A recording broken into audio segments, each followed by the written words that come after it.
बिस्मिल्लाहिर्रहमानिर्रहीम। मेरा नाम समीना इमरान है। मैं एक एजुकेशनिस्ट हूँ। मेरा ताल्लुक़ सारा दिन बच्चों के साथ रहता है। छोटे बड़े तमाम बच्चों को मैं डील करती हूँ और मेरा इस चीज़ पे काबिल यकीन है कि अल्लाह अल हक है और अल्लाह अपना नाम बुलंद करने वालों को कभी शिकस्त नहीं देता।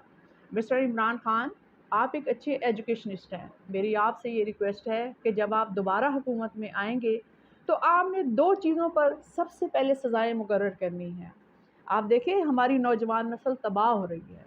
एक मंशियात और नंबर 2 ज़्यादती, बच्चों के साथ ज़्यादती केस।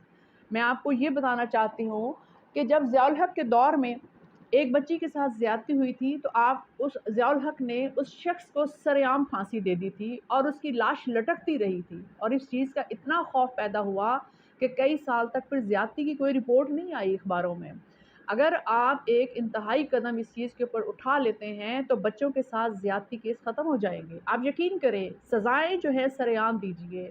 और वो लोग जो ड्रग्स बेचते हैं वो हमारी नस्ल को ख़त्म कर रहे हैं। मैंने इतने अच्छे अपने स्टूडेंट्स को देखा है जो ड्रग्स इस्तेमाल करना शुरू करते हैं और उसके बाद वो पढ़ाई छोड़ देते हैं। मेरे बहुत अच्छे स्टूडेंट्स इस चीज़ में इन्वॉल्व हुए और उन्होंने स्कूल कॉलेजेस छोड़ दिए।